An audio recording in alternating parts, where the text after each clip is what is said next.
जर तुम्हाला गोडही खायचं आणि शुगर पण कंट्रोल करायची आहे तर ही रील शेवटपर्यंत बघत राहा. सो ही डिश बनवायला फक्त 4 ते 5 इन्ग्रेडियंट्स लागणार आहेत आणि ते इझिली आपल्या घरात अवेलेबल असतात. तर आपण आज बनवणार आहोत sugar free chocolate fudge. So पहिले आहे शुगर फ्रीचे chocolates and second is cocoa powder आणि वाटीभर ड्रायफ्रुट्स घेतले. ह्याच्यामध्ये आहे खजूर, बदाम, अक्रोड आणि सीड्स आणि शेवटी ओट्स.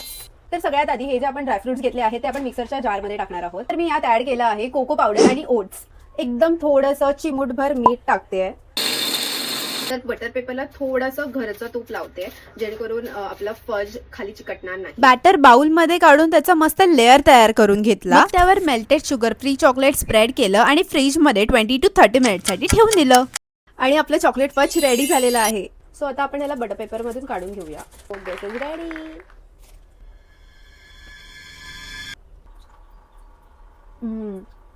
So good. एकदम कडक माल है ना. तर गाईज हे फर्स्ट 10 on 10 आहे. माझं तर अर्ध संपलं पण तुम्ही पण हे घरी ट्राय करा आणि मला कमेंटमध्ये नक्की सांगा की तुम्हाला कसं वाटलं.